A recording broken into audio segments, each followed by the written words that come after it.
Bwana, inakuaje? Kama tayari sogea kwenye YouTube channel yetu, basi utakuwa umefanya jambo la msingi sana, kwa sababu leo tuna bonge moja la exclusive interview na miongoni mwa watu ambao wana alama kubwa sana kwenye huu muziki wa kizazi kipya. Unaweza kusema kwamba ni Bongo Flava. Ni mtu ambaye ameshafanya vitu vingi sana ambavyo vikubwa, lakini pia kulikuwa kuna ukimya fulani ambao wa muda kidogo, lakini sasa hivi amerudi tena na anaendelea kufanya harakati za muziki kama ilivyokuwa zamani, na ni mtu ambaye alifanya mengi sana ambayo yalikuwa makubwa na mazuri mengi sana. Leo tumemsogeza hapa kupitia Kolila Media on YouTube na system nyingine yoyote. Yangu majina anakwenda kama Pin Rhymes, Toto Jamaica, Zibadi Talented Boy, ndo niko hapa leo na exclusive interview. Tuko hapa leo na mtaalamu Shady Clever. Inakuaje bro? Kama kawaida aje mzee? Nzuka. Shwari kabisa. Way back sana mzee wangu, yani kimya ni kingi. Shida ni nini baba? Haya, kweli ukimya ulikuwa mwingi. Unajua katika maisha kuna changamoto nyingi, kuna mitikasi mingi, lazima mtu uwe busy na vitu vingine na mambo mengine. Kwa hiyo kweli nilikuwa kimya kwa muda mrefu, lakini ukimya zaidi nilikuwa katika jitihada zingine za kimaisha, mihangaiko mingine kama biashara na nini, lakini pia kubwa zaidi nilikuwa katika swala la kujiendeleza kielimu ya muziki.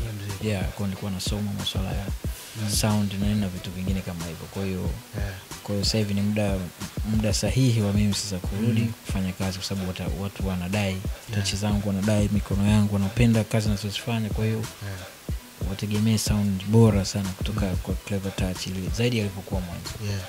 Unahisi ulikuwa ni wakati sahihi sana wewe kukaa kimya na kurudi labda kwa kidogo kuongeza tena knowledge zingine, kwa sababu kipindi kile kidogo ulikuwa ni mtu ambaye yuko top sasa, yani yule kwamba madude fulani hivi kwa touch hivi, yani unajua zile makopo fulani ya kwenda sana, alafu katokea ukimya wa ghafla. Unahisi ulikuwa ni wakati sahihi sana wewe wa kurudi kwanza benchi, kurudi na michongo mingine, afu baadaye kurudi sasa hivi?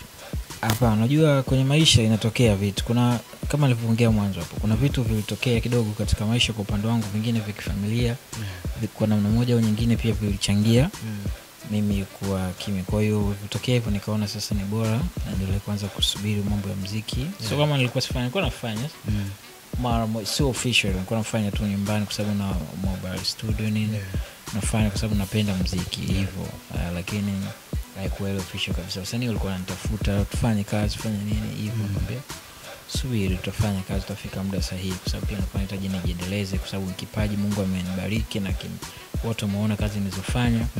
Kwa hiyo nikawa nataka kukiendeleza kipaji kwa kusoma zaidi, ili nipate pia elimu bora kabisa ambayo ya kuboresha kipaji, ili niweze kusaidia pia na producers wengine. Kwa kumbukumbu zangu utaniweka sawa kama nitakuwa kidogo nipo tofauti. Jina lako kamili unaitwa William kama sikosei? Shedrack. Wilked jina la babangu. Ni jina la mzee. Hii Clever, yani hapa Shady Clever. Hii Clever imekuja. Clever ni jina tu ambalo lilitokea kutokana na kama vile ujanja, mtu makini na vitu kama hivyo. Kwa sababu kila kitu nilichokuwa nikifanya kwa watu, wewe jamaa, yani wewe bonge la Clever, yani wewe no. Kwa hivyo mwisho siku ikawa Clever mpaka hivyo. Safari yako sasa so far, wewe ulianza mwaka gani na nini ambacho labda kichukua kimekusukuma mpaka ukaona na kama na kitu hivi ambacho nahitaji kufanya pia niweze kupa Watanzania pia huduma fulani ambayo ya muziki mzuri kwenye masikio yao? Muziki mimi nilianza toka niko Tabora kule. Mimi nimezaliwa Tabora, nasomea Tabora, kwa hiyo tunakaa kule Tabora. Ndio nikaanza harakati zangu za music. Kwa hiyo kana najifunza DJs, nilifanya DJs. Kutoka kuna studio moja inaitwa Student Center pale, kituo cha wanafunzi, watu wanaenda pale kusoma nini, na kuna studio pale, kwa kuna mzungu, kulikuwa kuna rafiki zangu pale kina Eza. Kwa hiyo tunajifunzia pale harakati zetu za production. Mwisho siku mamangu akanunulia mimi kompyuta kipindi hicho kitambo sana, kumbuka ilikuwa Pentium 3, Pentium 4 akanunulia. Nilifurahi sana siku hiyo. Kwa hiyo nilimsumbua sana mama. Unajua kipindi kile nilikuwa bado mdogo, afu nilikuwa sina uwezo kupata hela kujinunulia kitu chochote. Kwa hiyo nilimwomba sana mama akanunulia. Kwa akanifanyia surprise hiyo kompyuta. Nilifurahi sana. Kwa hiyo nikatafuta zile software plugin za nini FL Studio, FL4 kipindi hicho. Kwa hiyo nikaanza nikiongea hivyo maproducer wanaelewa. Yani studio, yani ile program ya mwanzo kabisa, yani zamani zile. Kwa najifunzia kule tengeneza mabiti, makopo manini. Basi mwisho siku hivyo 2009 kaja nikahama kutoka Tabora kwa mia Dar es Salaam. nikaanza harakati zangu, nikakutana na kina Nay wa Mitego, kina PNC. Nikatengeneza wimbo wa PNC unaitwa Hapa Ni Swaga tu, walimba na Nay wa Mitego. Zamani sana, ndio wimbo ambao wa kwanza watu wengi hawajui, ambao ulianza kunitambulisha katika ramani ya Bongo Flava. So wakati tunashoot wimbo wa Ni Swaga tu tukakutana na Daina Nyange. Kwa hiyo tukaja tukafanya ile Nivute Kwako. Ikaja ikatoka, tukaja kufanya Mary. Ina maana kwamba Nivute Kwako ya Daina wewe ndio ngoma yako ya kwanza labda kuifanya. Ya pili. Ya kwanza ilikuwa ya PNC na Mitego, inaitwa Swaga tu. Ya pili ndio ikawa ya Daina Nyange. Basi hiyo ni bonge moja la ngoma ya Daina Nyange. Kwa nyimbo ambayo ikanitambulisha kabisa, watu wote kwa wanajua. Kwa hiyo hata nyumbani kule Tabora, kwa hiyo mimi ni Mchaga, nyumbani ni Moshi, lakini tulizaliwa Tabora, wazazi wakutana Tabora. Kwa hiyo Tabora imekuwa ni kama second home. Hivyo. Uliamini kwamba kuna siku muziki unaweza kukufanyia hayo yote pale ambapo ulipoanza kutoa tu ile ngoma labda ya Daina Nyange alivyotoa tu ile ngoma ya Nivute Kwako? Of course mimi nilikuwa naamini toka mwanzo, kwa sababu ndo toka nilipokuwa Tabora kule mimi nilikuwa naamini mbona na kitu kikubwa. Sometimes watu wako wananicheka kwamba wewe anatengeneza makopo, wanafanya nini hapo za muda, lakini mimi moyo wangu unaniambia kuna kitu nahitaji kukionyesha katika hii dunia, kwamba kuna kitu ninacho. Kwa Tabora siwezi, mbona kuna watu wananikatisha tamaa. Nikamwambia mama, naomba twende Dar es Salaam. Mama yangu mpaka akachukua uhamisho kikazi. Umeona? Siko na ndugu yetu anaishi hapa Dar es Salaam, ni marehemu mama yangu mdogo sasa ndio anaishi. Kwa hiyo kuja kipindi kile nilifikia kwake, ndicho mama mnaye kwamba uhamisho kazini kwake. Kaniambia mwanangu, mimi nahama kwa sababu yako. Ya kujia kusupport. Hivyo mama yangu hivyo, mama kanisupport sana. Na mzee wangu amenisupport sana. Kwa hiyo nashukuru sana kwa hicho mpaka kufikia malengo. Kwa hiyo Nivute Kwako ilikuwa ni ngoma ya pili. Ngoma ya tatu ikatoka Melimi alichema voko. Ikaja ikatoka Zilipendwa ya Matonya, ikaja kutoka Amekuwa ya Pasha na Tundamani. Mangoma mengi yalitoka. Watoto 2000 kuna nyakati pia hawezi kuelewa hivi vitu. Kwa hiyo unaweza kukuta kuna time ambayo unafika wao wana bang tu, lakini hawajui hivi vitu vimekuaje kwaje. Unajua zile. Congratulations by the way my brother. Nashukuru sana. Ukiangalia game zewe jinsi ambavyo nyinyi mlivyokuwa mnafanya zamani, lakini kwa sasa hivi pia ni namna gani ambaye inakuridhisha ukikaa hivyo unasema wow, na feel game jinsi ambavyo ilipo pale, naona vizuri kabisa, ni game ambayo inaenda sehemu sahihi kabisa. Nini ambacho unachokiona? Kitu tunachojivunia sasa hivi digital platform, games zimebadilika, muziki umebadilika sana. Sasa hivi tofauti na zamani. Unajua zamani kulikuwa kuna Mungu mtu ambao ulikuwa mierusho sana. Kulikuwa unakatisha tamaa vijana. Unajua mtu ana talent lakini hauwezi kutoka mpaka umuone mtu fulani. Umeona? Au mpaka upigwe media fulani. Kwa hiyo hii mitikasi haipo sasa hivi. Kwa hiyo unaweza kufanya kitu chako kizuri tu. Ukapost labda TikTok au Instagram wapi na kikaenda viral. Maana tumeshuhudia hivyo, wasanii wengi wamefanikiwa. Ukiangalia Mavokali ile nyimbo yake ni nyimbo ambayo tena imeenda international kabisa, lakini ni TikTok wapi nyimbo imeenda. Umeona? Kwa hiyo nafurahi sana kuona muziki umebadilika, kwamba haina ile matabaka tena, sijui mpaka huyu awe msanii wa nani au msanii. Hapana, sasa hivi kuna kitu kizuri kinaenda, na hiyo ni nzuri, na ndio tulikuwa tunapigania zamani iwe hivyo. Kwa hiyo mabadiliko hayo yapo. Producers sasa hivi wanafanikiwa, kwa kazi kitoka pesa zinakuwa nyingi tofauti na miaka ya nyuma. Iko hivyo, kwa kitu kikubwa. Kwenye hicho ambacho ukisema ndio maana ikafika mahala Shady Clever kuna kipindi alikuwa afanye tena ngoma hizi za kidunia, alikuwa anafanya ngoma fulani hivi ambazo gospel na nini ambacho kilichokusukuma zaidi? Of course hiyo inaweza kuwa pia ilikuwa ni sababu pia, ukiangalia pia kwenye masuala ya malipo na nini, changamoto tunakuta wasanii wanakuwa wanafanikiwa zaidi kuliko sisi producer. Wakati sisi producer tukua tunafanya kazi kubwa, tunakesha, tunahangaika na vitu kama hivyo, lakini kitu kilichokuwa tunakufanya before ilikuwa ni kutokuelewa tu. Lakini si producer, kila kazi ambayo unaifanya producer una asilimia zako 50 katika kila kazi. Kwa mfano labda nimefanya mimi nimekurudia wewe wimbo una asilimia 100, kwa hiyo asilimia 50 zako, asilimia 50 za kwangu. Iko hivyo. Lakini kama wewe nimekufanyia kazi alafu wewe umemshirikisha labda mtu mwingine, umeona? Hivyo. Kwa hiyo wewe na wewe mtu mwingine mtagawana zile asilimia 50. Kwa hiyo 50 zangu za production ziko pale. Kwa hiyo iko hivyo. Kwa hiyo sasa hivi tunaweza kusema mambo yamebadilika, tunaweza kunufaika na tukawa wasanii ambao producer ambao tuna maisha mazuri tofauti na kipindi cha nyuma. Kwenye kile ambacho ulikuwa unakifanya zamani, kwa kusema kwamba muziki ulikuwa sometime unakuwa ulipi. kuna kitu ambacho tayari ushajifunza. Yeah. Kuna maana Shady Clever sasa hivi kuna vitu ambavyo hata ukihitaji kufanya naye kazi kuna namna ambayo inabidi tukae kwanza tuzungumze tujue ni namna gani ambavyo tunaweza tukafanya kazi, si ndio? Yeah. Ina maana sio vitu fulani tu ile mabuba. Ni tukio gani ambalo ushawahi kupigwa ukasema najuta kwa nini nilifanya hili kazi kwenye hata issues hizi za malipo? Matukio yako mengi sana lakini kukumbuka exactly ni lipi inakuwa ni ngumu, lakini matukio yako mengi tu. Yeah, unajua kwa mfano mimi mmoja ni mwaminifu sana, nadhani mtu anaweza kukwambia tufanye project kuna hizi na hizi, labda natoa amount kiasi hapa studio session time na nalipia studio time kiasi fulani, nakubaliana labda kiasi fulani, nakupa kiasi fulani afu inabaki kiasi fulani. Afu anakuambia nitakupa tu ni gay ngoma. Mimi siwaga simkazi mtu eti bana acha nyimbo tu chukua. Mwisho siku mtu anakuwa hivyo anapotea mambo mengine kama hayo. Kwa hiyo uaminifu unakuwa matukio yako mengi sana ya kushangaza, yako mengi sana kukumbuka ndio inakuwa tatizo. Kipindi ambacho Shady Clever yuko bench, yapo mengi sana ambayo alikuwa anazungumzwa kuhusiana na wewe.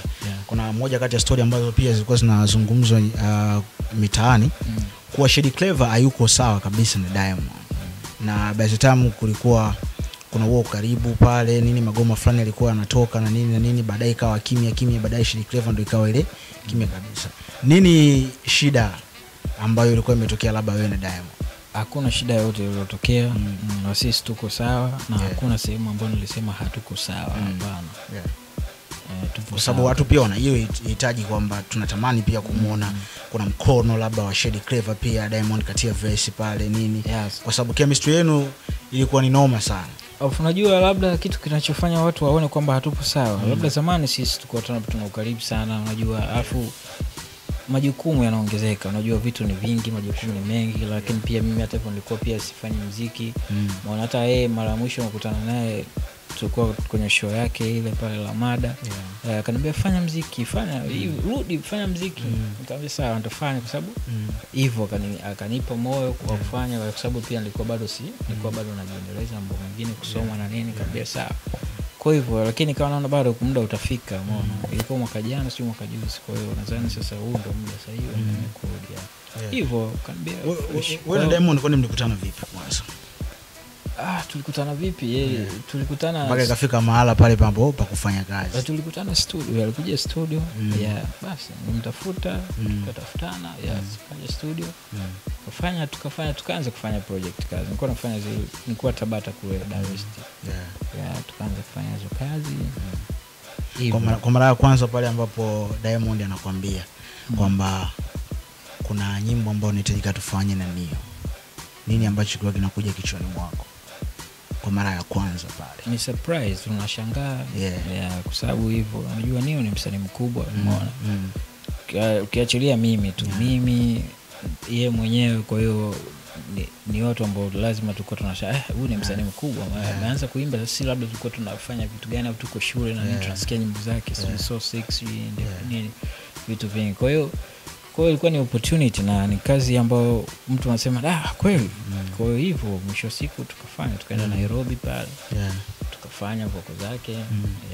Na kihistoria kwamba Mnyamwezi alipiga one take. Hivi ni kweli alipiga one take? Of course alipiga one take. Kitu gani ambacho ulikiona special sana ni kwake? Kitu nilichojifunza tofauti na sisi huko kwetu. Kufanya jinsi ya kufanya session au recording. Unapofanya recording wenyewe, mfano ukikosea, sisi tuna tabia unasema hii save it itaitumia baadaye hichi kipande. Wenyewe hataki hicho. Futa. Yani hataki ubaki na uchafu. Yani ubaki na kitu clean. Kwa hivyo kwa nijifunza vitu vingi sana. Alafu wako serious, kwa hiyo hivyo. Kufanya kazi wako serious hivyo fresh. Sababu alikuwa pia alikuwa na producer wake. Kuja naye. Kwa pia wewe ulipata hiyo bahati ya kusimamia huko, na maana ulitulia wewe kama wewe. Of course alikuwa hivyo. Tulikuwa pale wote. Producer wao. Kwa hiyo hivyo. Kitu gani ambacho kile ambacho kinachokuchukiza sana kwenye game sasa hivi ukiangalia kwa jinsi nyinyi mlikuwa mnafanya, lakini sasa hivi naamini kuna vingi ambavyo vimezidi sasa hivi tofauti na nyinyi ambavyo mlikuwa mnafanya? Kipi ambacho kikao unasema hichi kitu mimi waga sikipendi kabisa? Hapana, hamna kitu ambacho sikipendi. Nadhani kila kitu kiko poa tu, watu wanafanya. nadhani tu labda cha kuwashauri waongeze tu ubunifu, tuweze kukomalia sound yetu ya Bongo Flava, hata kama kuna muziki yao inatutawala sana, sijui West Africa, South Africa, basi tujaribu kuitwist kidogo, tuchanganye na radha yetu ya Bongo Flava nini, kuweka uhalisia, au kama kuna singeli kidogo yani ionekane, yani hata kama mapiano basi iwe piano singeli, au kama Bongo Flava yani Bongo Flava piano fulani hivi, lakini Bongo Flava yetu iwepo, yani isipotee kabisa. Kwa vitu kama hivyo sidhani kama kuna kitu kibaya. Hapa na list ya ngoma zako ambazo ulishawahi kuzifanya. Nataka utakuja kuniambia kwamba ni ngoma yako bora ni ipi na ni kwa nini. Ya kwanza hapa na Merimi ya Rich Mavoko. Lakini pia na Nivute Kwako ya Daina. Daina hapa pia kuna Benipo yatakwisha kama sikosei. Yes. Kuna Msambinungwa ya Tundamani pamoja na Alikiba. Kuna Matonya, Diamond na Nio, Kelewa ya Sheta, number 1 ya Diamond, Nitampata Wapi ya Diamond. Hivi kwako nyimbo bora sana yani? Nyimbo nyingi sana umezisahau, lakini nyimbo yangu bora always waga napendaga nyimbo za hisia sana. Nyimbo zangu ni mbili ambazo napenda nyimbo zote, watu wasijisikie vibaya, lakini mimi napenda nyimbo mbili ambazo nazifanya mimi nikisikiza nasema nyimbo nzuri. Napenda nyimbo ya Waitoni inaitwa Wivu Wangu. Naipenda sana, pia napenda wimbo wa Nitampata Wapi. Yani nyimbo ambazo napenda sana. Kwa nini sana? Uliwekeza sana muda sana kwenye production? Mimi napendaga sana muziki hisi, hata ukisikiza beat zangu unazopost napendaga sana vinanda masikitiko, napendaga nyimbo za huzuni hivyo. Kwani ikitokea mtu anataka tutengeneze nyimbo ya huzuni ya kulia, ya kutafuta, basi hapo yani ndio waga napenda. Hapo ndo baba anapokuwa na ubaya. Napenda sana nyimbo za hisia. Hata Diamond anajua hilo kwamba mimi Shady anapenda masikitiko hivyo. Muziki uko fair kiasi gani bro? Ukiangalia wewe, kwa sababu kuna mengi ambayo yanazungumzwa sasa hivi. Juzi kati hapo tumeona Bilnas ametoa povu lake zito sana kwenda kwa MX, lakini pia My Brother Garabi na watu wengine kibao, kutokana na issue za unyonyaji kwenye masuala ya usambazaji music nini na vitu vingine kama hivyo. Nyinyi ni watu ambao mmeshafanya muziki, kuna nyakati naamini ilikuwa muziki ilikuwa mnafanya ile for the love. Kuna nyakati pia mlikuwa mpati kitu, na pia kuna wakati mlikuwa mnapata lakini akideserve kile ambacho mlikuwa mnakifanya. Sasa hivi watu ambao wanafanya music show, mtu analipa milioni 5, milioni 10, milioni 20 kawaida. Kipi ambacho unachokiona ukiona kwamba kuna namna ambayo pia kuna wakati inahitaji kuna vitu vibadilike au la? Imadi kila kitu kikae sawa, kwa sababu malalamiko sasa hivi yanakuwa ni mengi sana. Sawa. Masuala ya unyonyaji hapo, unajua hicho kinachotokea sasa hivi kwa mimi nilivyoona, zamani wasanii sio ma-producer tu, wasanii pia walikuwa hawana uelewa. Umeona, ukuta msanii anatoa wimbo ana labda YouTube channel, hawezi ku control, hawezi kufungua. Kwa anampa mtu labda bana niwekee nyimbo yangu kwenye YouTube channel kwenye nini. Kwa hiyo anakuwa tu proud, nyimbo yangu ipo YouTube. Kumbe ajui kuna haki zake za msingi anazipoteza. Alafu mwisho wa siku anakuja kujua kwamba kumbe jamaa aliingiza pesa kwenye vile nani. Kwa hiyo vitu kama hiyo. Kwa hiyo nadhani kuelewa tu. Lakini sasa hivi vitu vimebadilika, kila kitu kiko wazi, na hata mdada wa kazi nyumbani au hata mtu shabiki ambaye afuatilia sana muziki, yani huwezi kumdanganya kwa chochote. Anauelewa tayari, anajua mbona hapa anadanganya hichi na hichi wakati anatakiwa. Kwa hiyo watu wameelimika na kila kitu kiko wazi. Masuala ya unyonyaji sio nini, hiyo ni issue ya kizamani sana. Kwa hiyo yani tuangalie tu namna ya kufanya na tusapotiane muziki wetu uweze kufika pale level ambazo tunataka. Shady, katika ufanyaji wako muziki ulisha kuingia katika sakata lolote labda na baadhi ya media kubani ngoma zako, labda hizi ngoma nafanya Shady Clever so sisi hatupigi hizi ngoma? Ulisha kuingia katika yani hilo sekeseke? Hapana kabisa. Sijawahi kugombana na media yoyote, sijawahi kugombana na mtu yoyote, wala mtangazaji yoyote, wala DJ, hapana. Kuna nyakati hivi vitu vilikuwepo. Je, nyinyi mkiwa kama producer sometimes vilikuwa vinawakata kiasi gani? Of course watu walikuwa wanagombana katika media huku na huku, vinakata kwa muda nyingine. Unaweza kuta umefanya wimbo na msanii labda au pigwe media fulani, umeona inakuwa inakata, unaona unapoteza kitu, kwa sababu unajua labda hii media ina mashabiki wake. Labda wa mashabiki wangesikiza ingekuwa kitu kizuri, umeona. Mwisho siku labda hivyo vitu sasa hivi kama nilivyokuambia mwanzo vishapotea sasa hivi. Kwa hiyo Sasa hivi hamna huo tabaka, sijui eti kwamba nyimbo yako ipigwe na media hii isipopigwa huko. Hiyo mambo hamna kabisa. Kwa hiyo watu media zote zina support. Wao wana support. Kwa hiyo mambo wao ukiamua na bana labda au support, wengine watasupport au kwenye watu watasupport. Sasa hivi kila mtu ana simu, kila mtu anatumia, kwa hivyo. Kwa hiyo muziki umekuwa rahisi, hauna yale matabaka kama alivyosema mwanzo. Lakini mimi sijawahi kubaniwa na media yote. Lakini ni issue ambazo zilikuwepo sana hasa kwa miaka hiyo ya nyuma ambazo media hizi zina nguvu, media house kama zina nguvu, radio, TV stations zina nguvu, zina power tofauti na sasa hivi. Yani media hazina power. Wewe mwenyewe unajua. Sasa hivi masuala yako digital ndo kila kitu. Lakini ukiangalia hata radio na sasa hivi, zamani na sasa hivi, zamani zilikuwa zina power sana kuliko sasa hivi. Kwa sababu sasa media ni nyingi, kwa hiyo sasa media sasa hivi ni lakini pia kuna social media, kuna manini kwa kibao. Digital ndo kila kitu sasa hivi. Watu wako hivyo. Kwa kumbukumbu zako, ipi hela yako kubwa sana ambayo unaipata kwenye game ya music, yani ukasema kwamba yani umpunga leo ndo nafika hatua kwamba mimi ndo namiliki hichi kiasi? Hapa mimi waga usipendagi sana kuweka vitu vyangu hivyo. Unaweza usiseme, lakini kwamba unaweza ukasema ile kwamba nakumbuka kwamba kuna kiasi fulani ambacho nishakukipataga ambacho sija kukipata katika maisha yangu. Usikitaje kiasi gani, lakini kama ipo hiyo unaweza kusema kwamba nilishawahi kupata labda kupitia nyimbo fulani. Of course nishawahi kupata kupitia nyimbo zote nilizofanya. Unaona, kwa sababu nyimbo zote nilizofanya connection ile ndio imeleta hivi vipato vingine vyote. Kwa nadhani kusema hivyo. Connection ndio imeleta vipato vingi ambavyo unaweza kuvikusanya kwa kidogo kingine. Vinakuwa na kiasi kikubwa ambacho pia unasema kweli pengine labda hata at least naona kweli matunda ya muziki. Iko hivyo. Baada ya ukimya sasa hivi Shady umeamua sasa kurudi na kuanza na magoma mengine pia, sasa kuanza kuyasikia kama hivi studio kali.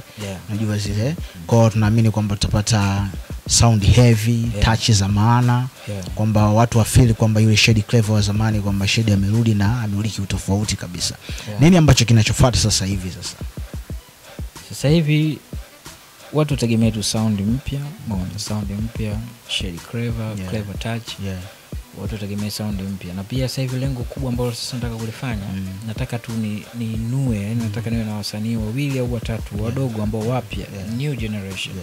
Ambayo pia nitakuwa na proud hata kama kesho kutu sasa nitapokuwa nafanya mambo mengine kwamba najivunia pale. Sasa nilifanya kazi kaenda international, lakini pia nilitengeneza wasanii wapya watatu hapa najivunia. Umeona, ambao na wenyewe watasimama kuwa kama wasanii wengine kama kina Mario na wasanii wengine ambao wamefanikiwa.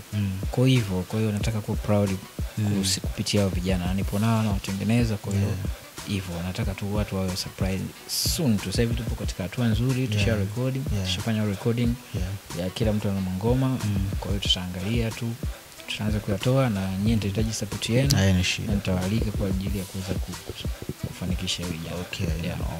Hapo ulipomtaja Mario, ni wasanii gani ambao new generation ambao kikaa wewe unawasikiliza na unajivunia, yani una enjoy kusikia yani muziki wao, yani kikaa? Of course wasanii wengi, kina Mario, kina J Melody wanafanya vizuri, kina Dayo, kwa wengi wanafanya vizuri. Kwa hiyo kipi ambacho unapenda sana kutoka kwao? Napenda ubunifu wao, wana vitu vingi sana. Wanafanya ubunifu, ndio maana tukiangalia wasanii wa nyuma au wasanii ambao walikuwepo kwenye game muda mrefu wana appreciate tunachokifanya, wanafanya collaboration nao. Kwa hiyo ni kitu kikubwa, kitu kizuri. Watu walikuwa na hamu na wewe kubwa sana ya kukuona, na so far tutakuwa umeenjoy kukuona hapa kupitia Kulira Media. Na wapo watu ambao pia wanahitaji labda kufanya kazi na wewe.